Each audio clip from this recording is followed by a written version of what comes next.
धेरै धेरै बधाई छ सम्राट भण्डारीज्यूलाई।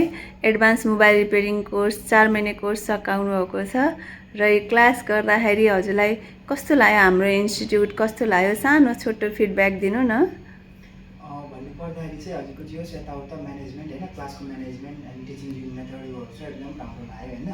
अनि त्यसपछि चाहिँ व्यवस्थापन यताउता बहुत सही छ, एकदम निट एन्ड क्लिन पनि छ, त्यो चाहिँ मलाई एकदम सही लाग्यो। टिचरसँग कम्युनिकेट गर्दा हजुरलाई कस्तो लाग्यो? जो टिचरसँग कम्युनिकेट गर्दा पनि एकदम रमाइलो, हाँसी मजाक होइन, प्लस फ्रेन्डली, मतलब भन्नुपर्दाखेरि चाहिँ एकदम जस्तो चाइल्ड फ्रेन्डली, प्लस चाहिँ आफ्नो कोर्सको हिसाबले होइन, टिचिङ उसको हिसाबले पनि बहुत राम्रो, एकदम क्लियर पर्फर्मेन्स यताउता लाग्यो, त्यस्तो चाहिँ थिएन। जस आफूले नबुझेको नजानेको एकदम क्लियर तरिकाले सोध्न बुझ्न पाइन्थ्यो। यहाँ त त्यस्तो केही पनि थिएन, तनाव थिएन। अनि केही समस्या ट्रबल भयो इभन टिचरलाई छोडेर फ्रेन्ड्सहरूसित पनि केही सजेसन अथवा केही फिडब्याकहरू दिन सकिन्थ्यो, जस एकदम रमाइलो थियो। बाहिरबाट मोबाइल लिएर आएर पनि कति रिपेयरिङ गर्नुभयो हजुरले होइन, प्र्याक्टिकल पनि त्यसमा हेल्प पोइन्ट भयो।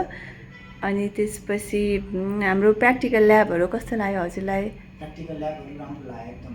मतलब कि जस्तो कोही कोही डिभाइसहरू सायद अलिक ओल्ड थियो होला होइन, त्यो आफ्नो ठाउँमा छ, त्यस्तो मतलब कि न्युली डिभाइसहरू यताउता गर्दाखेरि चाहिँ जस राम्रो तरिकाले आफ्नो जुन गर्नुपर्ने होइन मदरबोर्डहरूमा आफ्नो जुन दिनुपर्ने पर्फर्मेन्सहरू त्यो राम्रो तरिकाले दिन सकेँ। यहाँ त त्यसको लागि बहुत खुसी, म एकदम खुसी के भन्छ व्यक्त गर्न चाहन्छु। अनि फेरि अब आउने स्टुडेन्टहरूलाई म कोही मोबाइल सिक्छु भनेर बस्नुहुन्छ नि, उहाँहरूलाई के सजेस्ट गर्न चाहनुहुन्छ हजुर? उहाँहरूलाई चाहिँ के सजेसन गर्न चाहन्छु भने आफ्नो एकदम इन्ट्रेस्ट, आफ्नो कुनै ड्रिम्स एकदम छ त्यसलाई चाहिँ होइन ग्रो अप गरेर लिएर आउनुहोस् होइन। यो गर्ने भए यो कोर्स एकदम राम्रो छ तपाईँहरूको लागि। यसमा के अरे सब्जेक्टिभ नभएर अब्जेक्टिभ पनि एकदम राम्रो हिसाबले तपाईँले गर्न सक्नुहुन्छ होइन। अब यसलाई चाहिँ तपाईँले एज अ जब मात्र नभए पछि आउने समयको लागि आफ्नो एज अ पर्सनल बिजनेसको रूपमा पनि गर्न सक्नुहुन्छ, जसले चाहिँ तपाईँलाई ग्रो अप गर्न मतलब धेरै हेल्पफुल गर्छ। ल हुन्छ। अब हजुरको अब अपकमिङ प्लानिङ के छ त यसपछि? मेरो अब अपकमिङ प्लानिङ भनेको म केही समय चाहिँ आफ्नो होमवर्क पनि प्र्याक्टिस गर्छु होइन, किन भन्दाखेरि म आफ्नो इक्जामले गर्दा थोरै त्यहाँ मतलब कि थोरै प्र्याक्टिस गर्न पाएन होइन।